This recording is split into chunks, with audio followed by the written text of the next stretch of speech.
2026 की शुरुआत में ईरान में आर्थिक संकट अपने चरम पर पहुंच गया है। मुद्रा रियाल का मूल्य रिकॉर्ड स्तर पर गिर चुका है। महंगाई 50% से ऊपर पहुंच और खाद्य पदार्थों की कीमतें 70% तक बढ़ चुकी हैं। दिसंबर 2025 के अंत से शुरू हुए विरोध प्रदर्शन अब पूरे देश में फैल चुके हैं, जहां पर लोग न सिर्फ आर्थिक मुश्किलों के खिलाफ बल्कि शासन की नीतियों और दमन के खिलाफ भी आवाज उठा रहे हैं।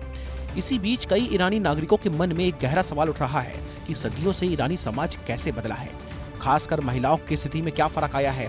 और आज जब महिलाएं सख्त नियमों और प्रतिबंधों के खिलाफ संघर्ष कर रही हैं, तो सवाल यही है कि इस्लाम से पहले ईरान में महिलाएं कैसे जीवन जीती थीं, उन्हें कितनी आजादी और सम्मान मिला हुआ था। आइए इस ऐतिहासिक सफर को पूरे विस्तार से समझते हैं। दोस्तों, आज हम बात करेंगे ईरान के उस गौरवशाली अतीत की जब 7वीं सदी में अरब विजय से पहले वहाँ की समाज काफी अलग था। उस समय ईरान मुख्य रूप से जोरोएस्ट्रियन या फिर पारसी धर्म का अनुयायी था।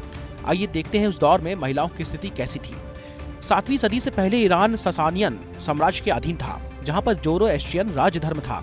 इस धर्म की फिलॉसफी में नैतिक चुनाव, सच्चाई और आध्यात्मिक समानता पर बहुत जोर दिया जाता था। पारसी ग्रंथों में पुरुष और महिलाओं को आध्यात्मिक रूप से बराबर माना जाता था। दोनों ही अच्छे कर्मों के लिए जिम्मेदार थे और मोक्ष प्राप्त कर सकते थे। यहाँ पर महिलाओं को कानूनी और आर्थिक आजादी मिली हुई थी। वे संपत्ति की मालिक भी बन सकती थीं और इसके अलावा वो विरासत में हिस्सा पा सकती थीं, जमीन खरीद बेच सकती थीं और अपना व्यवसाय भी चला सकती थीं। कानूनी मामलों में महिलाओं को अदालत में गवाही देने का अधिकार था। कुछ मामलों में वे परिवार की संपत्ति को अकेले संभाल भी सकती थीं।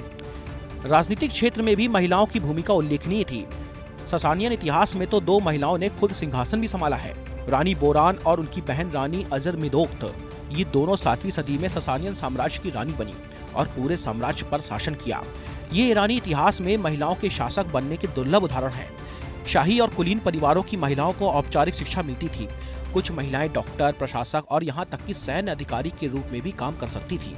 सामाजिक रीति रिवाजों में भी महिलाओं को काफी स्वतंत्रता थी। पर्दा या फिर घूंघट उस समय तो मौजूद ही नहीं था, जिसे घशी यह कहा जाता था, लेकिन यह मुख्य रूप से कुलीन महिलाओं के बीच में सामाजिक दर्जे का प्रतीक भी था। आम महिलाएं जैसे किसान, कारीगर और व्यापारी बिना किसी जबरदस्ती के सार्वजनिक जगहों पर आजादी से घूमती फिरती थी। जोरोएस्ट्रियन मंदिरों में महिलाएं धार्मिक अनुष्ठान, अग्नि पूजा और सामुदायिक समारोह में सक्रिय रूप से भाग लेती थी। नैतिक जिम्मेदारियां लिंग के आधार पर नहीं थी, सभी को अच्छाई के लिए मिलकर काम करना होता था। तो दोस्तों, ये था वो ईरान का चेहरा जो सदियों पहले महिलाओं को आध्यात्मिक, कानूनी, आर्थिक और यहाँ तक कि राजनीतिक रूप से काफी सम्मान और आजादी देता था। आज जब ईरान आर्थिक संकट और विरोध प्रदर्शनों से जूझ रहा है, तो यह ऐतिहासिक तथ्य हमें याद आ जाते हैं।